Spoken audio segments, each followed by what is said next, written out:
Oh, there's okay. I can wait until people are seated. Oh, there's also internet. Okay, hi, hello. Yes, yes. So this is my undergraduate research. It was my GIS capstone at the University of Windsor.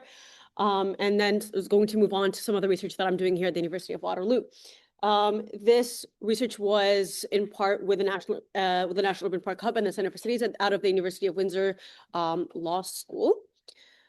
So we got Parks Canada funding to do research on a national urban park that's coming to Windsor. And then and as a research assistant that I worked there, I was like, let me do my entire identity about parks. What we did as the Center for Cities, the National Urban Park Hub had three different nodes. I was working for the Center for Cities, which was working on community engagement node. And we were really looking at that community sustainably built city. And so what we did is I made this beautiful map over here, and we would take it out with us to farmers markets, community engagement events, and we would ask people to put stickers on where they go. What are the parks that they went to? This right here is the National Urban Park area, or what's going to be the proposed National Urban Park. And for those who don't know, closer here is downtown. Up there is the suburbs, and this is a very Windsor focused project.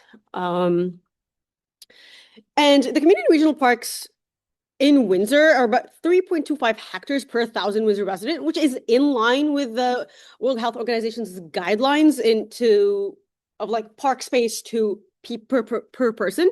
In fact, we can actually exceed that 0.8 required ratio in different parts of the city. But the question really is, where are people going to parks? We can see, like, you don't need to be a scientist to be able to look. People are going to this park. People are going to this park. People are not coming to here. People are not hanging out at this little cute park.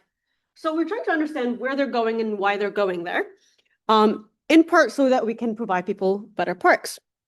Why is that important? Well, urban green space promotes physical activity. It helps with social interaction, community engagement. It fosters a pride and belonging, and it also is really helpful from a climate perspective for connectivity, for reducing urban heat, and to act as flood controls. And I kept really this environmental equity idea. And if you've heard of my presentations before, or just lived in the world, you know what environmental equity is. It's the idea that everyone deserves a fair access to green space, nature, and a healthy environment. And what we were trying to look here is, based on different census tracts and socioeconomic factors in Windsor, who has and does not have access to green areas and parks. And even if they were accessible, there's a lot of different ways to understand accessibility. We're talking about physically, can I get there? If I have a cane, if I am disabled, can I use this space as would any other person? Would people with families be able to use it? What are the spaces there? And so part of our job as the Center for Cities, we worked on doing an access to nature survey in which we just went around and asked people to like tell us how they use parks and where they use parks and all of these things. About 45% in Windsor use personal vehicles to access green space and nature, and people cited a lack of public transit. This is a bus map and a park map of Windsor. If we can take a moment here in the suburbs, you're saying you're going around the parks. The parks are not in a place that is, they're usually like, this is a main street, and we're going not in a main street, which you don't want to market park in a main street, but also if the bus isn't going there, then who is this park for? Personally, here in the National Urban Park Hub, only one bus goes there, and that bus was cut by the city of Windsor. So no bus goes there, and there's no sidewalks in this area. But also at the same time, subhanAllah, we're going to be connected to Detroit using the new bridge. So I don't know how he's gonna do it, but God is gonna handle that one, I think, because we ain't. So talking about specifically my GIS capstone, we looked at different socioeconomic factors within the city of Windsor, looking at census tracts. Census tracts are small, relatively stable geographic areas that have a population of less than 7,500 persons. And it is the smallest unit that we captured during a census.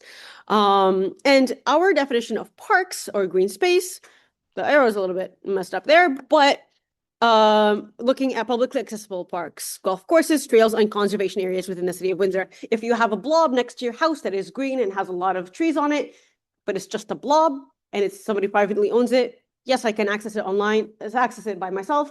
But if it's not public, it's not supposed to be there, I'm not counting it. Sorry, y'all. I didn't have the remote sensing money.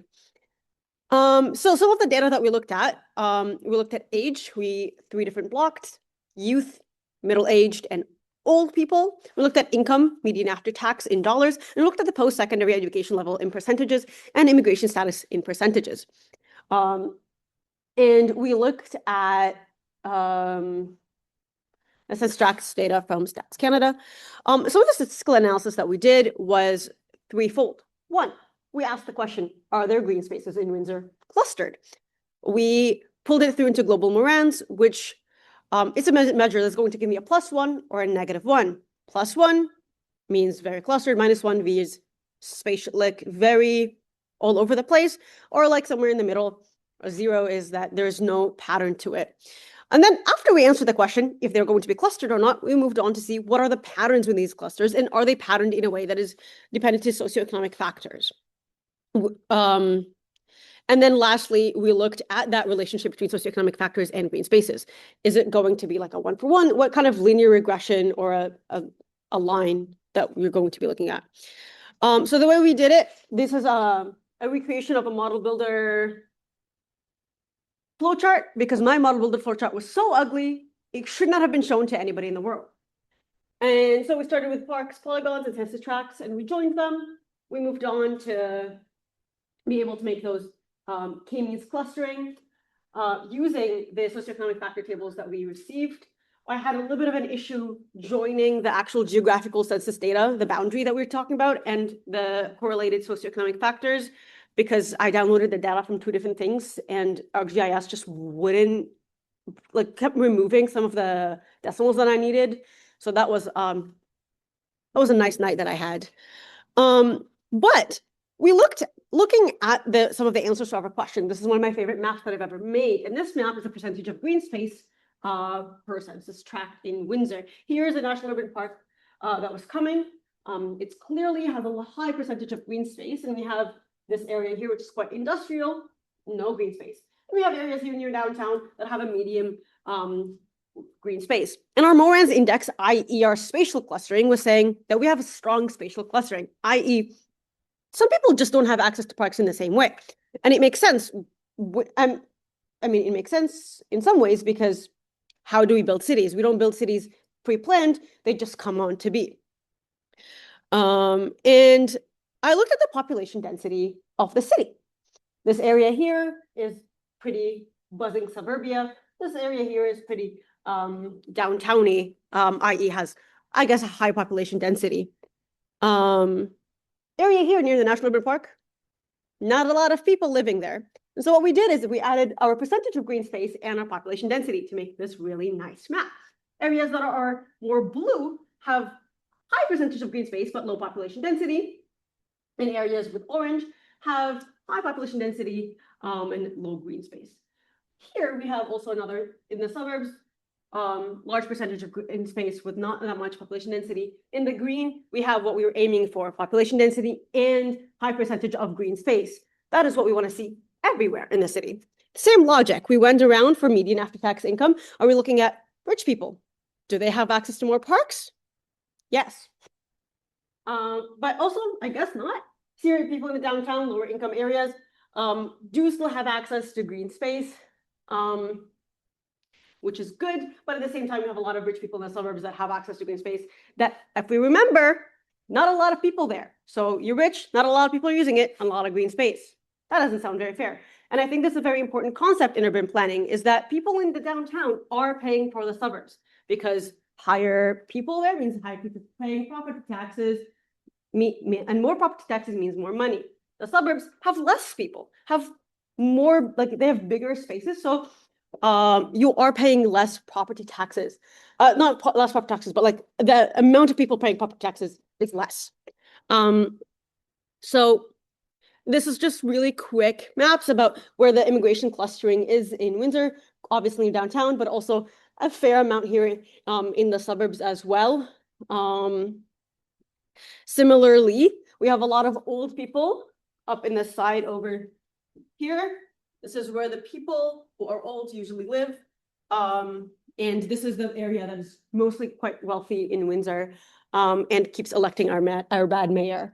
So looking at our correlation results, we found no significant relationships between the socioeconomic factors that we chosen and the green space. So we couldn't really tell. We could tell that there's clustering, and we could tell visually that there is missing links in access, but statistically we couldn't. Was I devastated? Sure. Did I try to do some p-stat manipulation? Yeah, who didn't? But then I didn't.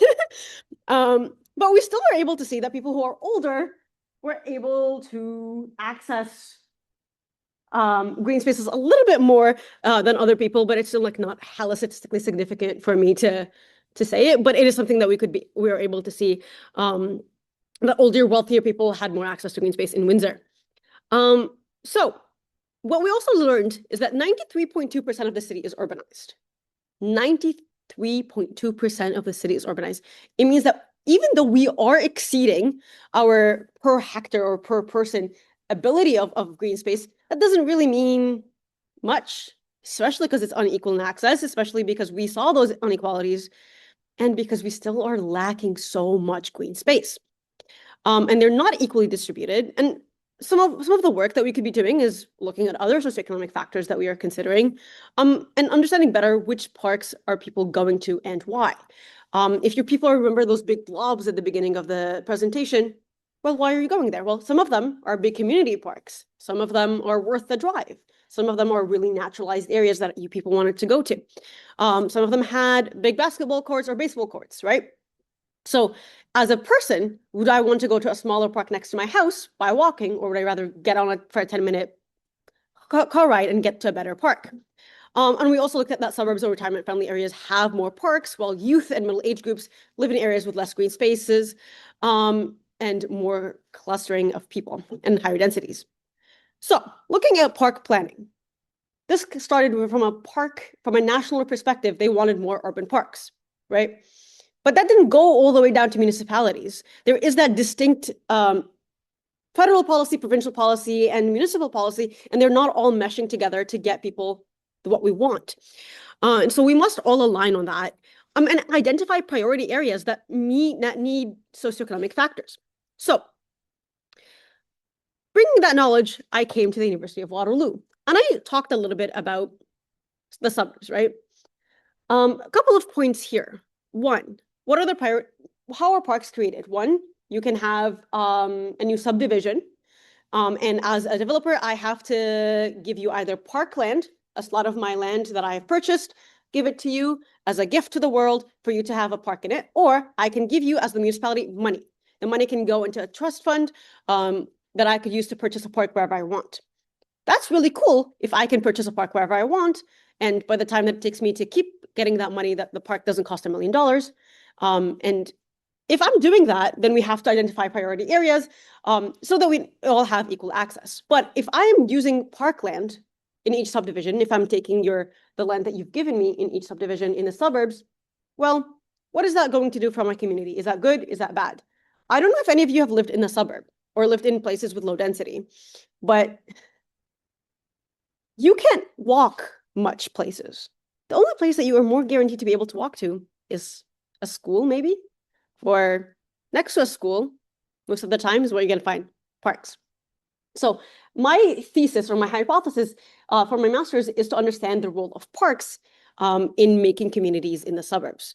If this is the only place that I can go to safely and easily as a child, as a youth, as a parent, as an old person living in the suburbs, well, let's make better parks, right? How are you using these parks?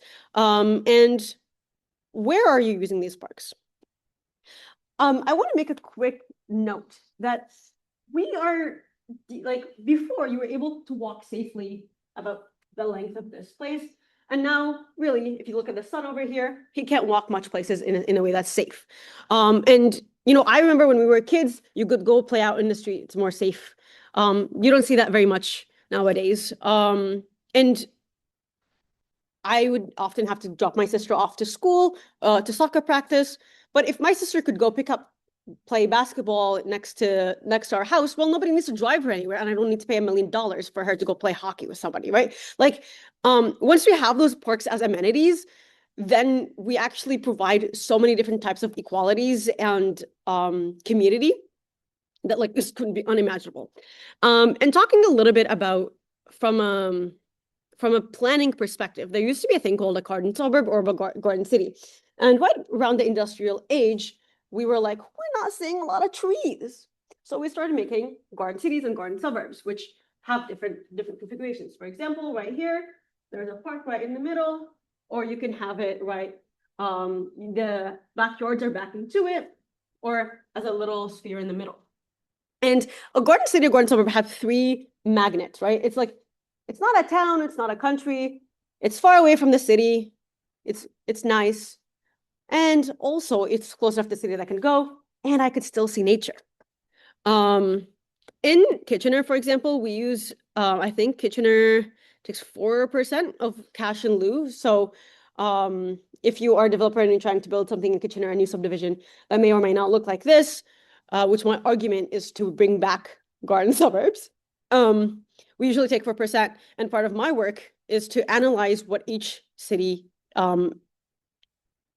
does. Actually, let me talk to you a little. Yeah.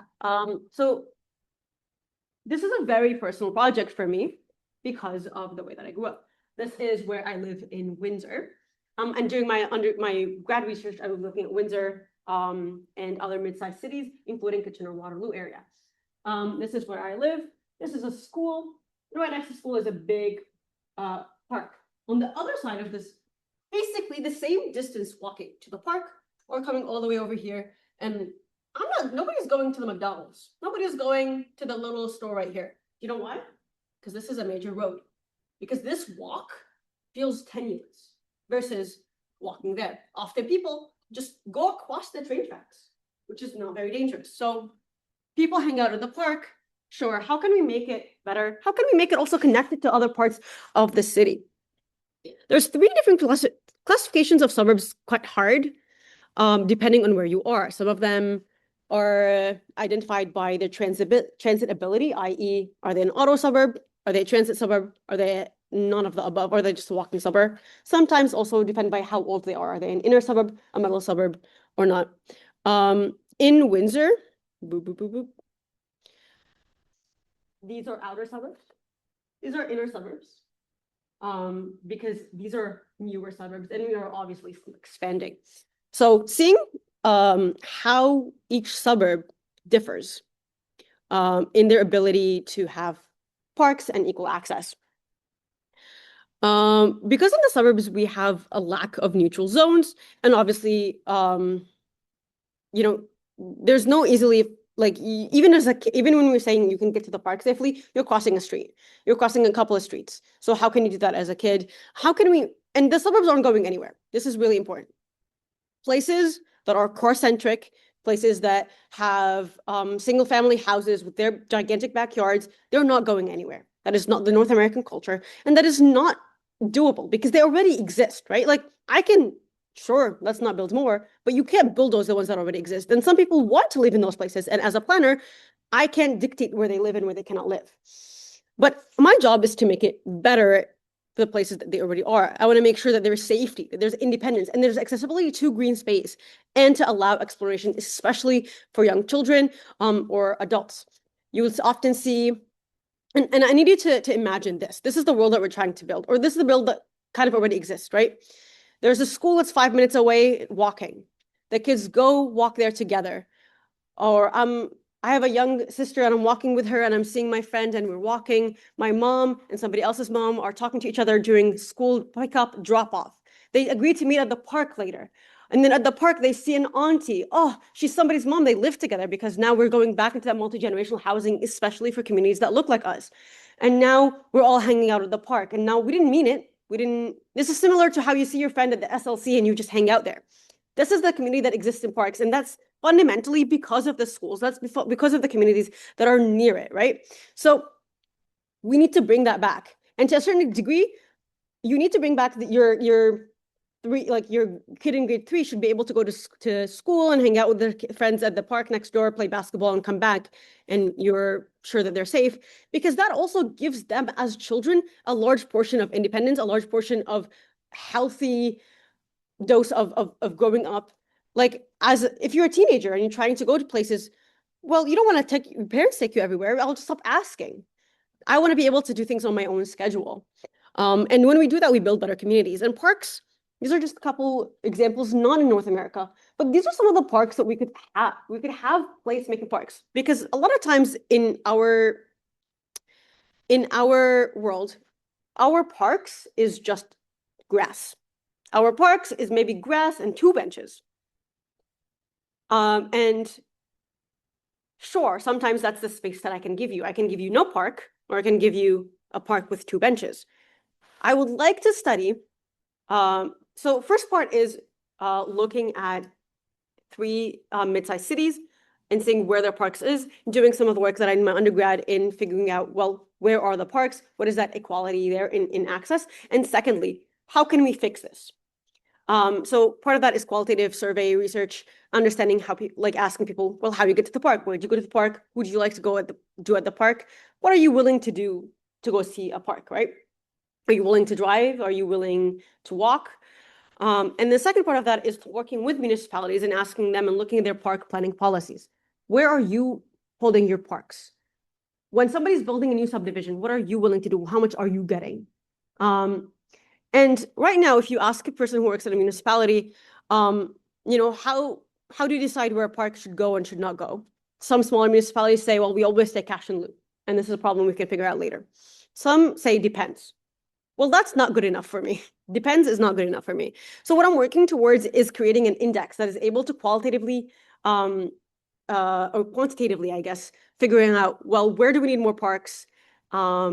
And based on where we need these parks and what's the size of a park that we need, based on the different qualification, big park, small park, pocket park, be able to smooth the park planning policy process. I hope I didn't yap too much, and I hope this was interesting. The point of this is parks are important because fundamentally, when you have nowhere else to go, you should be able to go and hang out in a park until it gets dark and go home safe and not get hit by a car, and more importantly, see other people and create that community space that you lack anywhere else. And fundamentally, as a person of color, as a person of low income, and a person of old and young age, we all deserve access to parks that is multi-use, equal to us, and equitable. Thank you. If you scan this QR code, you can go to my story map, which is basically my blog post of my undergrad research, and you can see a lot more cute maps. Yes. Like that just feels like, I mean, really go. Yes, like in what less of a child because like, is it crimes of cars or what? It is crimes and cars. It is cars, to be honest. It's the way that we design our roads too, right? So you design our roads for bigger. So a couple of points there. One, we're designing bigger roads, right? We're designing bigger roads because we're having bigger cars. We're not seeing Subarus anymore. You're not seeing a Honda Civic anymore. What you're seeing is big ass trucks with their big wheels, and I'm gonna lift it even more. I don't know. I don't live on a farm, but I still need this gigantic truck so that I cannot see a child who walks in front of me, right? For so many reasons, these things are happening because of policy, because of carbon footprint policy. Like, there's a lot of things that are happening, but fundamentally, we're getting bigger cars, bigger roads, and we are still buying into that single family dreamland. So that's part of what it is. Yes. So if the municipal, federal, and the provincial government start working together Yeah. to actually enforce on the automotive industry more access, right? Basically tell the industries to make cars more human, like Sure. human dependent. Yeah. As you said, like a Ford F-150 is like the bumper, I'm not joking, is this high. Yeah, they can't see me. No. As I thought, what I was reading at first was still trust. The amount of trust someone would have, right? Yeah. Maybe they could do something like a busing route just for children. Yeah, Like I mean, specifically for kids to be able to go to specific places. a lot of things. There's a thing called a school bus, a school bike bus, which is somebody going in, grabbing kids, and they're all coming out of their houses, and they're all biking towards one big gigantic blob, is going to school and getting biked back. Those kind it's a simple thing, right? But now I'm biking to school, I'm not riding the bus to school, which is still fun, by the way, but it's so much better than the 17 million line. There's a large portion when we're talking about park planning, and this is really important in this time because we're talking about housing. Housing, people are saying, you have this, if I have this space of land, well, I'm going to build it to be as tall as I can, as big as I can, so I can use, as a developer, I want to use every single inch of this so I can make as much money as I can.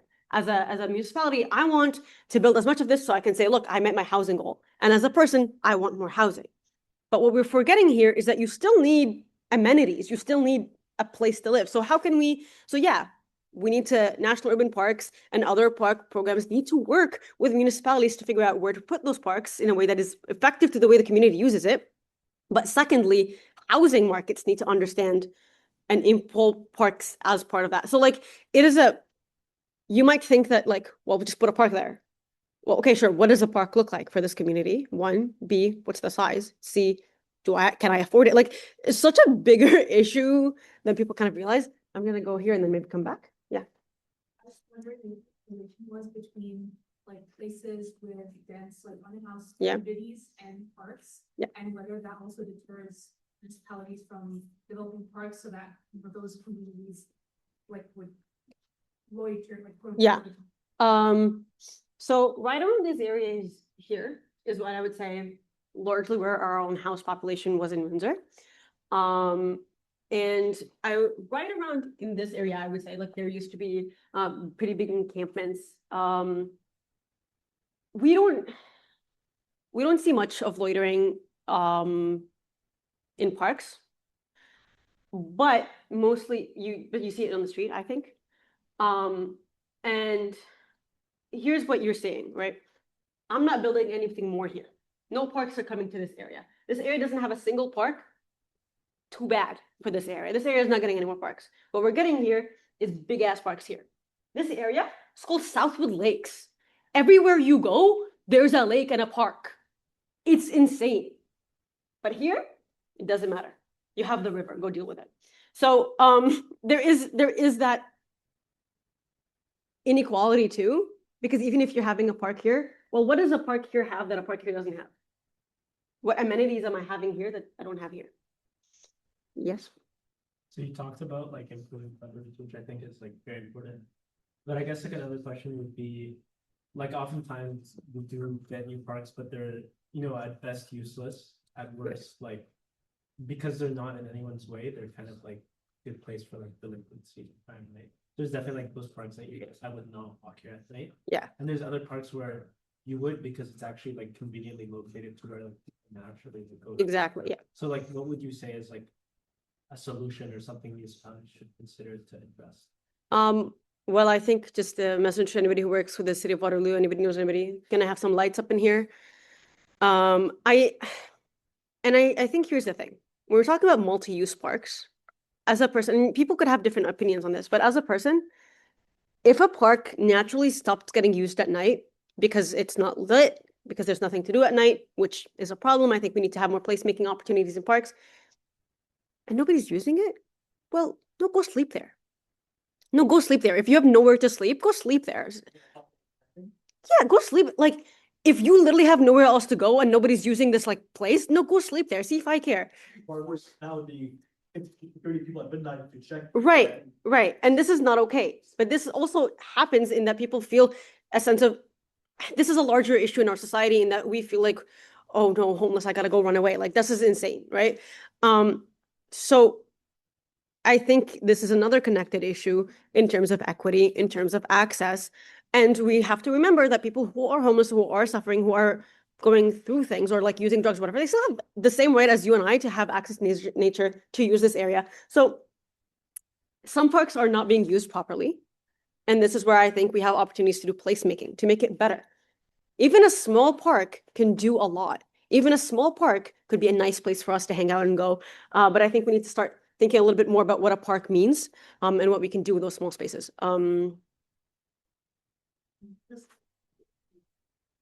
because they're just, So I know you have a lot of variables. Linear regression. that was, yeah, in my undergrad, I looked at linear regression, which then, yeah, non-statistically significant, if you're wondering. Curious, are Yeah. you factoring in things that are ticketed or ones that have paid? I think that is going to be definitely part of, that's definitely going to be a consideration. Because it also depends on like, what am I paying parking for, right? Like if I'm going to a place and this has like, it's a big park and it has very nice views and things are happening versus I'm gonna go to like Tiny Square with paid parking. But I think paid parking could be a barrier, could not be a barrier. I had a question about how, for example, for roads can make parks or other spaces less accessible, Mhm. like major roads. You know, you examine the impact of, say, roundabouts or the prevalence of roundabouts in roads Mm, compared to just regular roads, because I've seen a road, I live near a road Yeah. where there has been a lot of roundabouts. are you pro or anti-roundabout? It's ludicrous. I think people like don't drive as well with roundabouts.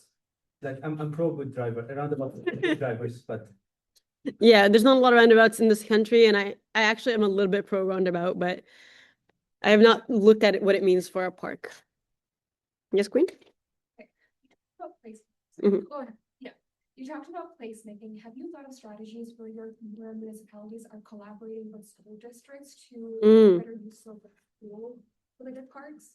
What a good question. There is sometimes in Toronto, there is experience where people are doing that. They're coming in and making community gardens, they're making better playgrounds in the schools so that you can access a school playground post school. So this is like public space areas that you could use. My dream is to be able to make something like that happen at a park in a suburb. But I think that's one of the things I'm going to be talking about, I think, in a case study moment. Especially a lot of times in Waterloo region, I think we have some of those aspects happening. My queen. Silly question now. No, not a silly question. Can you go back to the slide where you found out like a not a statistical Yeah. correlation? Don't ask me about between this. That was so hard, Queen. I can't even express to you how hard it was. Or I'm taking it right now. But so if I'm not wrong, Mhm. you were trying to find like what the relation between all these demographics is with living near a park. Yeah, so right? And you basically, found that- yeah. Okay, so you found only the old people Yeah. basically can live with them. Yeah. So I wonder if it's because when you're choosing money.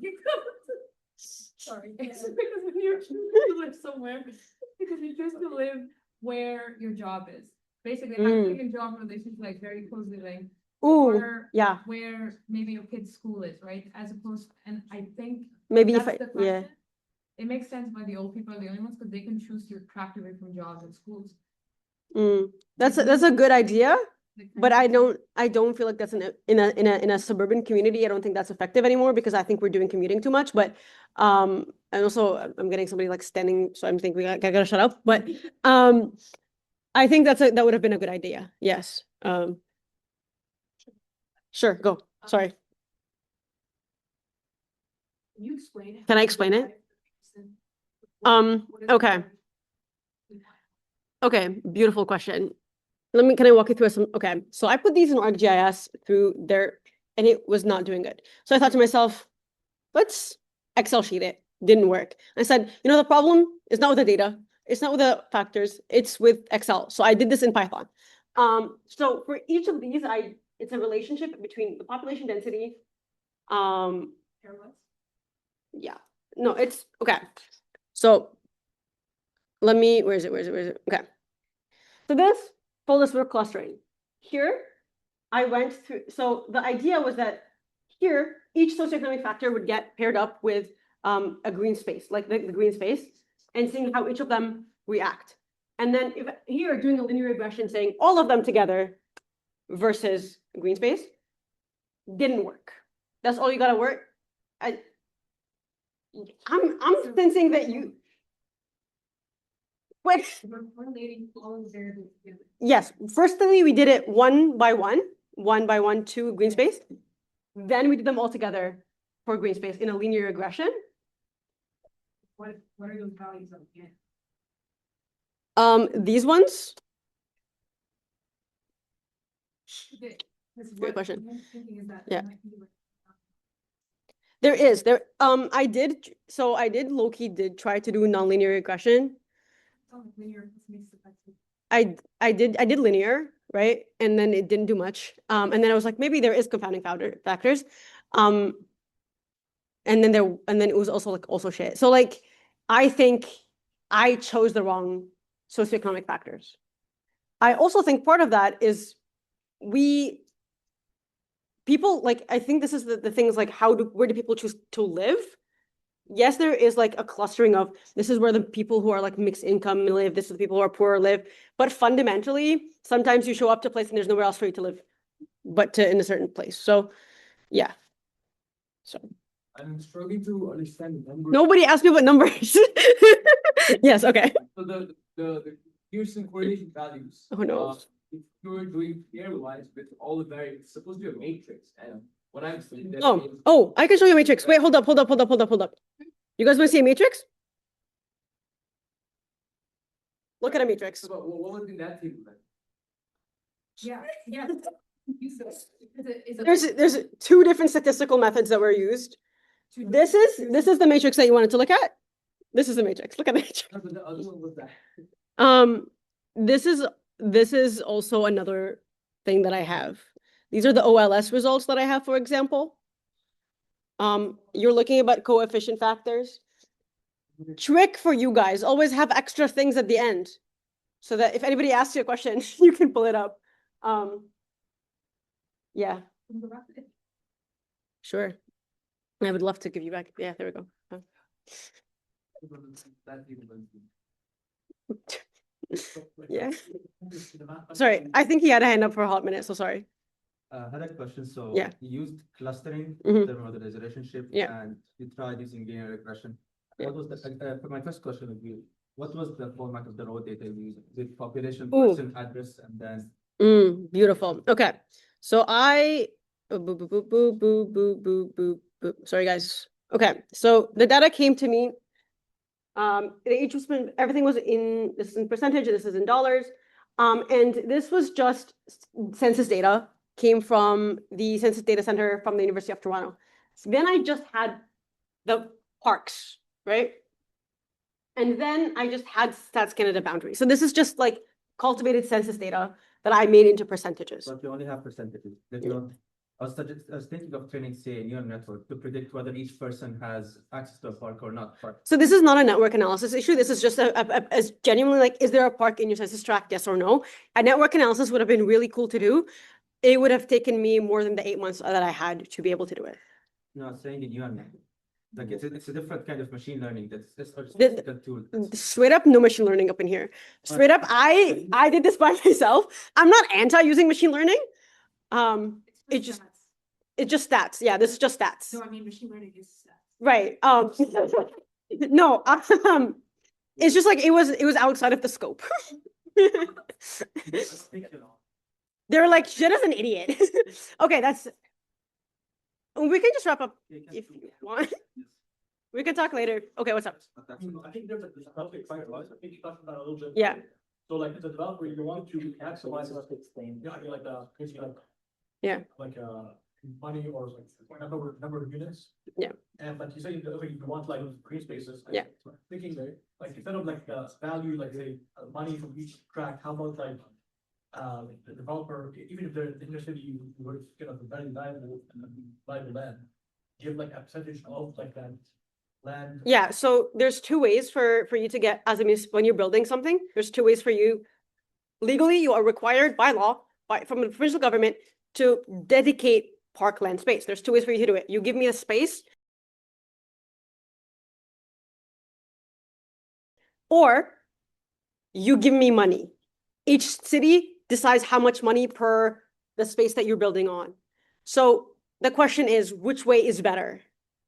And some might say, like, I worked for the town of Kingsville next to Windsor, and the town of Kingsville's policy was always cash in lieu because we were a rural community. We don't need a bunch of tiny little parks. We're going to have really big parks that are really nice. That's beautiful for the town of Kingsville. That does not necessarily work for places like Waterloo. So, and if anybody wants to look at more of the stats, look at the website, guys. The website has actual understandable stats. And you can look at all of the matrices you wanted right over here.